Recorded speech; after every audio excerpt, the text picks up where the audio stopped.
తొలి ఏకాదశి రోజు మేము మా ఇంట్లో ఆ లక్ష్మీ నరసింహస్వామికి పానకము, పళ్ళు నైవేద్యం పెట్టేసుకొని శ్రీశైలానికి బయలుదేరామన్నమాట. అసలు ఈ శ్రీశైల యాత్ర విశేషాలు నేను ఎందుకు చెప్తున్నానో పూర్తి వీడియో చూస్తే మీకు తెలుస్తుంది. మేము మొత్తం లగేజ్ అంతా సర్దుకుని బయటికి బయలుదేరగానే మాకు పిల్లి ఎదురు వచ్చేసిందనమాట. సో కొంచెం సెంటిమెంట్గా ఫీల్ అయ్యి మళ్ళీ ఇంట్లోకి వచ్చి కాసేపు కూర్చుని వాటర్ తాగి మళ్ళీ బయలుదేరాము. ఒక 10 నిమిషాల తర్వాత దారిలో కూడా శ్రీ చౌడేశ్వరి అమ్మవారికి ఉక్కుని వెళ్ళాము. బస్సు వచ్చేసి అనంతపూర్ నుంచి శ్రీశైలానికి వెళ్తుంది. మధ్యలో శ్రీశైలం రాకముందే ఇంకా డోర్నాల కూడా రాకముందే రాత్రి 2:30కి నల్లమల ఫారెస్ట్లో బస్సు ఆగిపోయిందనమాట. అది కూడా ఘాట్ రోడ్లో. బస్సు అయితే నిలవట్లేదు. ఒక డ్రైవరు, ఇంకొక డ్రైవరు ఇద్దరున్నారు. ఒక ఆయన ఏమో డ్రైవింగ్ చేస్తుంటే మరొక ఆయన వచ్చేసి గాన్లో వెనక్కి వెళ్ళకోకుండా టైర్ల కింద రాళ్ళు పెడుతూ వస్తున్నాడు అనమాట. అలా బస్సును లాక్కొని వచ్చారు ఘాట్ రోడ్లో. ఇంకోటి ఏంటంటే అది టైగర్ జోన్ అనమాట. ఎలాగో తీసుకొచ్చి డోర్నాల్లో 4 గంటలకి బస్సు తీసుకొచ్చి పెట్టారు. ఇప్పుడు మొత్తం రేడియేటర్ మొత్తం వాటర్తో నింపేశారనమాట. ఈ డోర్నాలలో బస్సులు ఉదయం 6 వరకు ఇక్కడే ఉంటాయన్నమాట. ఎంతకు చేరుకున్నా సరే. ఎందుకంటే ఈ చెక్ పోస్ట్ అనేది 6 గంటలకు తీలుస్తారు. చెక్ పోస్ట్ అనేది ఉదయం 6 గంటల నుంచి రాత్రి 9:30 వరకు మాత్రమే అనుమతిస్తుందన్నమాట వెహికల్స్ని. ఆ తర్వాత క్లోజ్ చేసేస్తారు. ఎందుకంటే ఇది పూర్తిగా పులుల అభయారణ్యం అనమాట. సో నల్లమల ఫారెస్ట్ అంతా అవే ఉంటాయి. ఇక్కడ ఈయనే అండి నైట్ డ్రైవింగ్ చేసింది. చాలా చక్కగా డ్రైవ్ చేశారు. నేనైతే అసలు చెప్తున్నంత ఈజీగా లేదు, కానీ నైట్ చాలా భయపడ్డాము. ఇప్పుడు చూపిస్తున్నది వచ్చేసి ఎగువ శ్రీశైలానికి వెళ్ళే దారి. అందుకు అటు సైడ్ బ్యూటిఫుల్ వ్యూ అనేది కనిపిస్తుంది అనమాట. పొలాలు అందుకు. యాక్చువల్గా ఇటు సైడ్ మొత్తం అంతా ఫారెస్టే ఉంది. అక్కడ చూసారా ఘాట్ రోడ్డు. ఇది మెయిన్ ఎగువ శ్రీశైలంకి వెళ్ళే ఘాట్ రోడ్డు. మేము ముందు వచ్చింది నార్మల్ ఘాట్ రోడ్ అనమాట. ఫస్ట్ ఘాట్ రోడ్డు బస్ ఆగిపోయింది. అది అటు సైడ్ కొండలు, ఇటు సైడు లోయలు ఉన్నాయి. నైట్ చాలా భయపడ్డాము అసలు. మొత్తం అందరూ బస్సు ఆగిపోగానే అందరూ కిందికి దిగితే ఒక డ్రైవర్ వచ్చేసి ఇదంతా పులుల జోను, మీరందరూ బస్సు ఎక్కండి అన్నాడు. ఆయన మాత్రం అసలు వెనక రాళ్ళు పెడుతూ బస్సుకు ఖర్చుకొని బ్యాక్ సైడ్ వచ్చాడనమాట. చాలా ధైర్యంగా వచ్చాడు. మార్నింగ్ అడిగితే మాకు కూడా చాలా భయం వేసింది నైటు అని చెప్పారు. చూసారా ఎలా ఉన్నాయో లోయలు. ఎలాగో ఆ పరమేశ్వరుని దయ వల్ల అయితే బస్సు బాగానే వచ్చేసిందండి. మేమైతే నైట్ అంతా శివనామస్మరణ చేస్తూనే ఉన్నాము. అంత భయపడిపోయామన్నమాట. ఇది మార్నింగ్ కాబట్టి పెద్దగా ఏమీ అనిపించట్లేదు.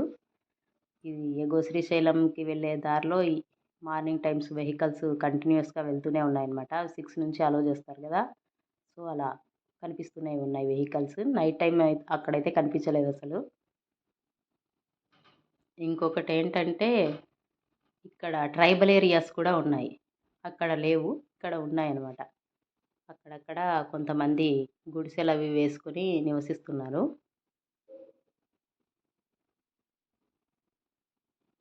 ఈ టైగర్ జోన్లు అట్లా చోట అట్లా జస్ట్ కట్టెలు మాత్రమే అడ్డం పెట్టారు. పెద్దగా ఫెన్సింగ్లు కూడా ఏమీ లేవండి ఫారెస్ట్లోకి.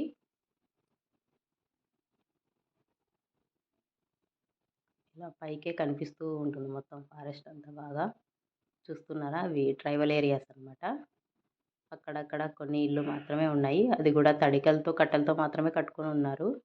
వీళ్ళు చాలా ధైర్యంగా ఉన్నారనే చెప్పుకోవాలి అసలు. ఇంకొకటి ఏంటంటే నైట్ టైమ్స్ వీళ్ళు ప్రతి ఇంటి దగ్గర ఒక లైట్ వెలుగుతూనే ఉంటుందన్నమాట. ప్రతి గుడిసె దగ్గర ఒక లైట్.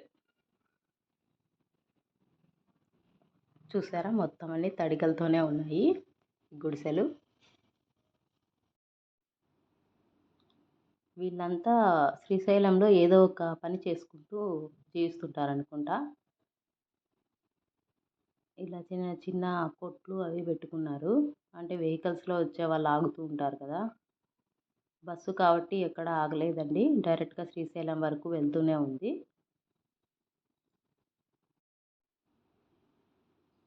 ఎలాగో మొత్తానికి అయితే మేము 8 శ్రీశైలంలోకి అడుగు పెట్టేసాము. శ్రీశైలంలో అయితే వ్యూ చాలా బాగుంది. పార్కు, రూమ్స్ కానీ, గుడి దగ్గర కానీ అంతా కూడా నీట్నెస్ చాలా బాగుంది. బాగా మెయింటైన్ చేస్తున్నారు. తిరుపతిలో లాగానే చాలా బాగుందన్నమాట.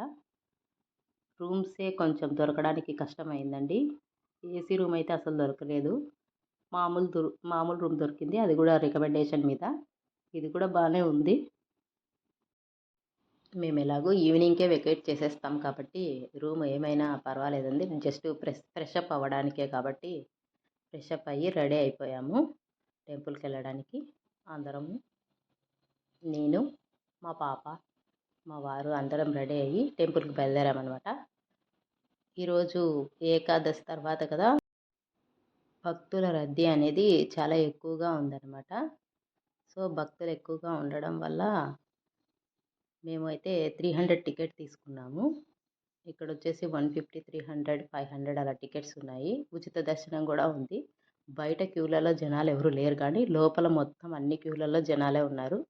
చివరాఖరికి మాత్రం మొత్తం అందరూ ఒకటే క్యూలోనే కలిసిపోతారనమాట. దేవుని దగ్గరికి వెళ్ళి దర్శనం చేసుకొని వచ్చేసరికి మేము ఇలా అలసిపోయామన్నమాట అందరము. బాగా క్యూలో ఎక్కువ మంది ఉండేసరికి చాలాసేపు పట్టింది. 10:30కి వెళ్తే మేము దాదాపు 12:45కి బయటకు వచ్చేసాము. తర్వాత రూమ్కి వచ్చేసి కాసేపు రెస్ట్ తీసుకొని ఈవినింగ్ 4 అలా ఫ్రెష్ అప్ అయ్యి మళ్ళీ నెక్స్ట్ జర్నీకి అనేసి రెడీ అయిపోయామన్నమాట. రూమ్ వేకేట్ చేసేసి మేము నెక్స్ట్ బస్ కోసం వెళ్తున్నాము. దారిలో అలాగే ఏదైనా టిఫిన్ చేద్దాము అని రెడీ అయిపోయాము. మొత్తానికైతే దర్శనం బాగా జరిగిందండి. ఇక్కడ ఇంకొకటి ఏంటంటే, ప్రతి క్యాస్ట్కి ఒక్కొక్క సత్రం అనేది ఉందన్నమాట. బ్రాహ్మణులకు బ్రాహ్మణ సత్రం, పద్మశాలీయులకు పద్మశాలీయ సత్రం, నాయి బ్రాహ్మణులకు వారి సత్రం, అలా ఏ క్యాస్ట్కి ఆ సత్రాలు అనేవి ఉన్నాయి.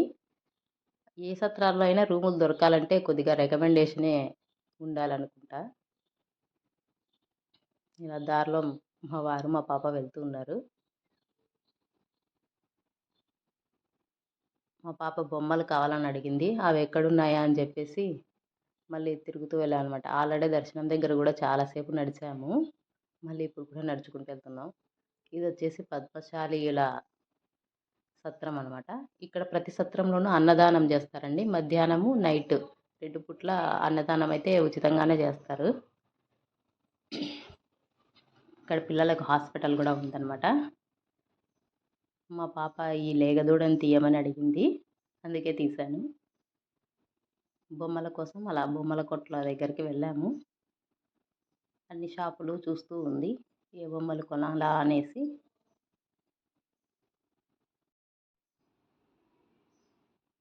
ఇంకొకటి ఏంటంటే, మేము రిజర్వేషన్ చేసుకున్నది కూడా మళ్ళీ అదే బస్కే చేసుకున్నామండి. రిటర్న్ కూడా ఆ బస్ కూడా మార్నింగ్ మమ్మల్ని ఇక్కడ దింపింది కదా, మళ్ళీ నైట్కి కూడా రిటర్న్ అదే బస్సే ఉంటుంది. దానికే మేము మళ్ళీ రిజర్వేషన్ చేసుకున్నాము. మా పాపకేవో బొమ్మ నచ్చింది, ఆ బొమ్మలు చూస్తూ ఉంది. మొత్తం కాస్ట్ అయితే చాలా ఎక్కువ చెప్తున్నారండి అన్ని బొమ్మలు. అది కూడా క్వాలిటీ అయితే అస్సలు లేవు. ఏదో ఒకటి కొనికపోతే మారం చేస్తుంది కాబట్టి మదర్ అండ్ డాటర్ డాల్ తీసుకుంది, తనకు నచ్చిందంట.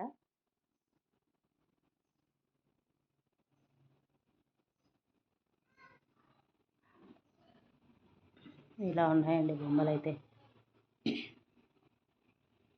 పెద్దగా క్వాలిటీ అయితే లేవు. ఇది బస్ స్టాండ్ నుంచి శ్రీశైలం గుడికి రూట్ అండి. మేమున్నది బస్ స్టాండ్ దగ్గరలో.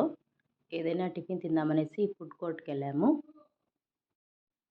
ఆఫ్టర్నూన్ అయితే మేము టెంపుల్లో నుంచి దర్శనం చేసుకొని బయటికి రాగానే టికెట్స్ ఇచ్చారనమాట ఫుడ్కి.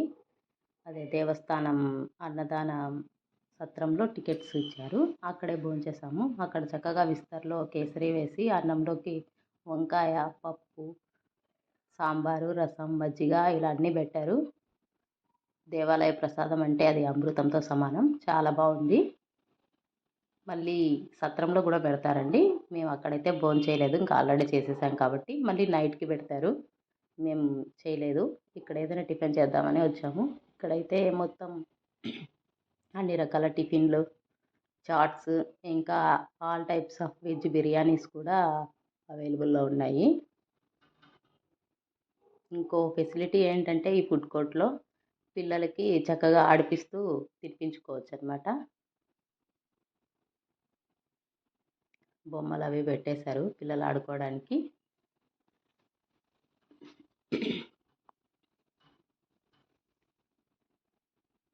మా పాప వాటిని చూసేసింది. ఇంకా ఆడుకోవాలని మొదలు పెట్టేసింది అనమాట. అందరూ ఇక్కడ పిల్లల్ని అందరినీ బాగా ఆడిపించుకుంటూ ఫీడ్ చేస్తున్నారనమాట.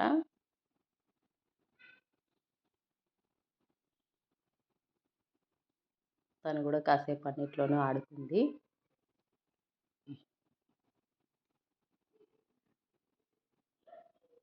అల్లరే అల్లరండి మా పాప. అదొకసారి మొత్తం అన్నీ కవర్ చేసేసింది. మొత్తానికైతే మేము ఈ ఫుడ్ కోర్ట్‌లో అస్సలు భోంచేయలేదండి. ఎందుకంటే కౌంటర్‌లో టోకెన్ ఇచ్చే ఆయనే లేరు. అందుకే మళ్ళీ బయటకొచ్చి బయట టిఫిన్ చేసేసి వెళ్ళామన్నమాట.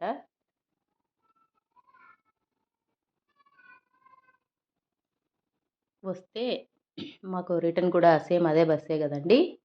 ఇంక ఏముందిలే వెళ్ళొచ్చు అనుకున్నాము. అసలు ట్విస్ట్ మాకు ఇక్కడే ఉందండి.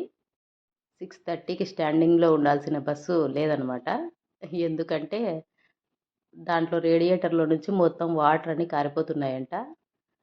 ఆయన రిపేర్ చేసే ఆయనొచ్చి రిపేర్ చేస్తున్నారు. డీఎంకి కాల్ చేసి అస్సలు ఇది 90% కాదు మేడం అని చెప్తున్నారు వాళ్ళకి. మాకేమో ఇంకా టెన్షన్ అయిపోయింది. రూమ్ ఖాళీ చేసేసాము. ఎక్కడ ఉండడానికి లేదు. అది కాక టికెట్లేమో రిజర్వేషన్ చేసుకున్నాము. పోనీ ఇంకో దానికి వెళ్దామంటే ఇంకో బస్సు కూడా లేదు. 9:30కేమో అక్కడ చెక్ పోస్ట్‌ని క్లోజ్ చేసేసారు. ఆయన ఏదో ఎంసీలేసి బాగా అతికిచ్చి ఏదో చేశాడంట. 1 అవర్ చూసి తర్వాత బయలుదేరదామని చెప్పాడు.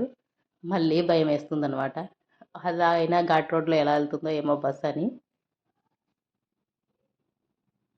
మొత్తానికైతే ఆ ఎంసీలు వేసిన చోటు దగ్గర నుంచి వాటర్ ఇంకా మళ్ళీ కారలేదంట. అందుకు బస్సు రిటర్న్ బయలుదేరిందనమాట. బయలుదేరగానే నేనేం చేశానంటే అడవి రాగానే నాకసలు బయటికి చూడ్డానికే భయమేస్తుంది. నిద్ర రాకపోయినా కూడా కళ్ళు మూసుకొనే ఉన్నాననమాట.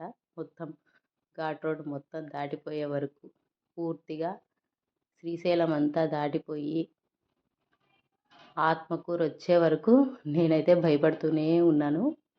ఎలాగో ఆ పరమేశ్వరుని దయ వల్ల అయితే చక్కగానే ఇంటికి చేరుకున్నాము. ఓం నమః